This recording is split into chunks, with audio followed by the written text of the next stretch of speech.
La semana pasada Sony se pegó un tiro en el pie tras cerrar Bluepoint, el estudio encargado de hacer remakes y ports para PlayStation. Y si bien eso ya daría para hablar un reload completo, 24 horas más tarde Microsoft dijo: mirá, yo también puedo hacer eso. Y se voló la tapa de los sesos con la noticia de que Phil Spencer, el ahora ex CEO de Xbox, se jubila. Y Sarah Bond, la que parecía ser la sucesora directa, renunció justo atrás de él. ¿Cuál es el panorama actual de Xbox? Lo vemos en un rato, pero antes quiero hacer un recorrido por la trayectoria del querido por muchos tío Phil y cómo para algunos salvó Xbox, aunque muchos piensen lo contrario. Esto es Reload, yo soy el Gordo Station, comencemos. Nuestra primera parada es 13 años atrás. Para dar un pequeño contexto, Microsoft venía de tremendos éxitos como lo habían sido la primera Xbox y la 360, incluso con sus problemas como las clásicas 3 luces de la muerte. Pero teniendo en cuenta que salieron de la nada y que se metían en un mercado completamente dominado por Nintendo y Sony, yo diría que le hicieron más que muy bien. En 2013 entonces fue que Don Mattrick, líder de la marca Xbox en ese momento, haría una de las presentaciones más patéticas de la historia de la E3 y tiraría todo el esfuerzo conseguido hasta el momento por la borda. Finalmente presentan la Xbox One con lo que todos los videojugadores soñamos tener en nuestras consolas: acceso a canales de televisión. La mitad de la conferencia estuvo centrada en que lo que traía de nuevo la consola era la capacidad de estar mirando intrusos y poder abrirte una ventanita para sacar entradas para un Boca River. Que sí, que seguro estaba muy lindo y todo lo que quieras, pero va media hora de conferencia y no vimos ni un solo jueguito.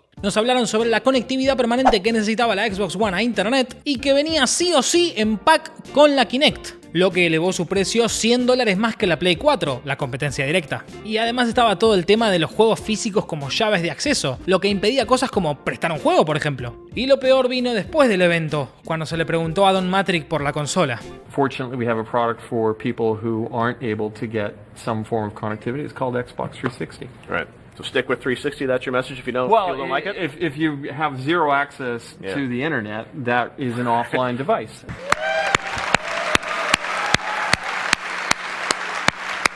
Toda esta caterva de información fue tan fácil de usar en su contra que Sony rearmó toda su conferencia que iba a pasar 24 horas después para poder burlarse de Microsoft. PlayStation 4 won't impose any new restrictions on the use of PS4 gamers.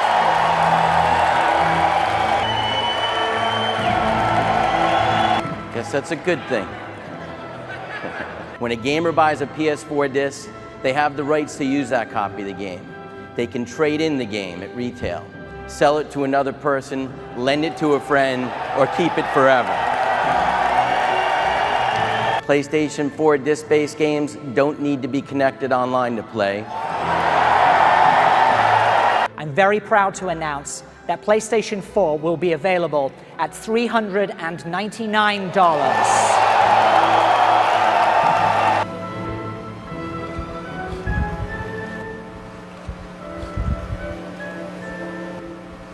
La conclusión de la gente y sobre todo y más importante de los directivos que estaban más arriba era clara: algo tenía que cambiar. Así que agarraron a Don Mattrick y lo mandaron a unas vacaciones all inclusive a la concha de su madre hasta nuevo aviso. That was amazing. Y ascendieron a una carita conocida. De hecho, esa misma tarde catastrófica del E3, él había salido a hablar al escenario. Entra en escena Phil Spencer, un tipo que llevaba desde el 88 en Microsoft, donde había arrancado como pasante, y que escaló a tal velocidad que para 2008 ya era director general de toda la pata de gaming de Europa. Y para 2010 ya empezaría a formar parte de las caras públicas de Xbox, formando parte de las conferencias. Pero fue en marzo de 2014 que Satya Nadella, CEO de Microsoft, anunciaría mediante un mail interno que Phil era designado jefe de la división de Xbox. Phil, que llevaba 25 añazos dentro de la empresa, agarró el toro por las astas y empezó a dar entrevistas a todo el mundo, reconociendo que le habían cagado feo y que a partir de ahora iban a centrarse en videojuegos y no en TV remote, TV experience. Television, Television. siendo su gran demostración del cambio de bandera la compra más grande de la historia del videojuego hasta ese momento, Mojang, la empresa creadora de Minecraft, por $2.500 millones. Un año después llegaría lo que fue el primer gran triunfo del tío Phil. En la E3 de 2015 se anunció la retrocompatibilidad de Xbox One con juegos de 360.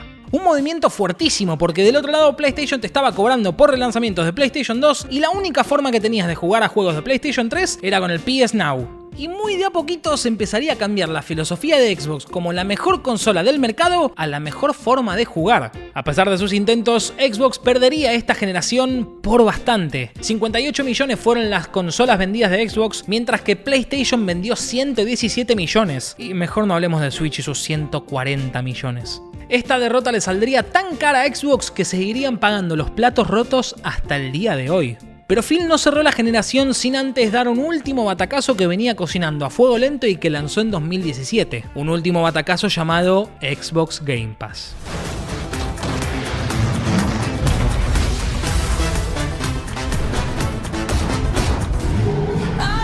Este servicio llegaría para acercar el gaming no tan mainstream al público mainstream. La propuesta era clarísima, pagabas una suscripción ridículamente barata y jugabas títulos espectaculares el día de salida sin pagar un peso de más. Obviamente para nosotros, simples mortales, era una cosa hermosa y había cambiado por completo la fama anticonsumidor que la marca se había ganado después del lanzamiento de Xbox One.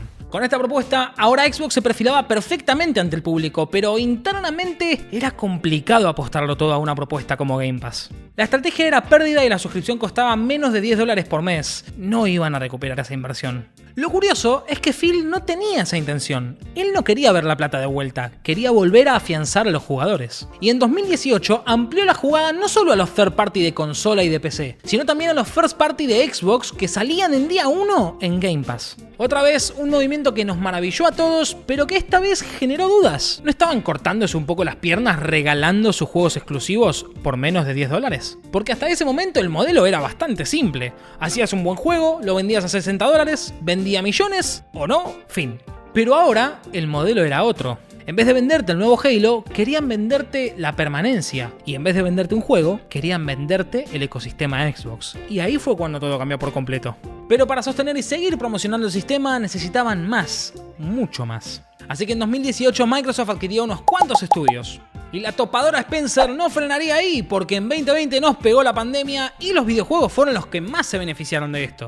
A tal punto que una vez más Microsoft rompió el récord que se habían impuesto ellos mismos haciendo la compra más cara de toda la historia de los videojuegos, comprando ZeniMax Media por $7.500 millones, que incluía en sus filas a Bethesda, ID Software y Arcane. De repente, Xbox tenía un imperio de propiedades intelectuales poderosísimas bajo su yugo. Pero en 2023, y ya como CEO de Xbox, Phil haría la gran Freezer y diría: esta ni siquiera es mi forma final.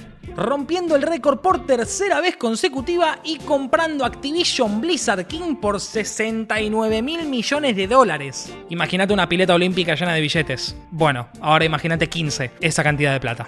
En uno de los procesos regulatorios más largos y mediáticos de la industria, distintos organismos empezaron a poner el ojo en la compra de Activision. La Federal Trade Commission en Estados Unidos intentó frenar. La Competition and Markets Authority del Reino Unido la bloqueó inicialmente. Y la Unión Europea también investigó. Esto no era ninguna boludez. Pero el siempre calmado tío Phil dijo que no querían dejar de publicar en otras consolas, que no querían exclusivizar todo.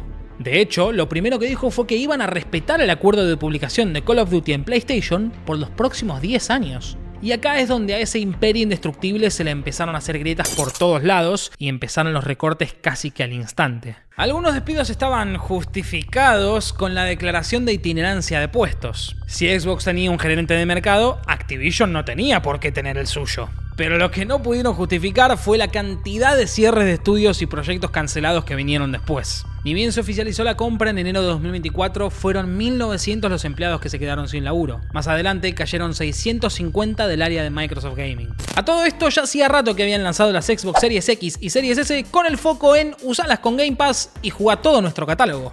Con la novedad de que muchos juegos de Activision iban a sumarse a la lista más pronto que tarde, pero PlayStation 5 y Switch seguían vendiendo más en hardware. En febrero de ese mismo año lanzaron un podcast junto a Sarah Bond y Matt Booty donde tocaron muy por encima el tema de los despidos y anunciaron una jugada que a día de hoy sigue siendo nueva: el fin de los exclusivos de Xbox. Empezaron con juegos como Hi-Fi Rush, Pentiment, Sea of Thieves y Grounded, y aseguraron que no había que preocuparse por títulos como Gears of War o Halo, que esos exclusivos jamás iban a estar en consolas de la competencia. Qué mal envejeció ese comentario, ¿no?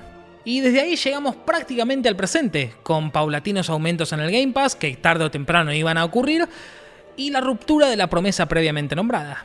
Ahora Phil nos deja con una Xbox prácticamente irreconocible y que si viajamos en el tiempo y le contamos esto a alguien, se nos cagan de risa. Spencer se jubila tras 38 años en la empresa y Sarah Bond, la que parecía ser su sucesora directa, renuncia atrás de él.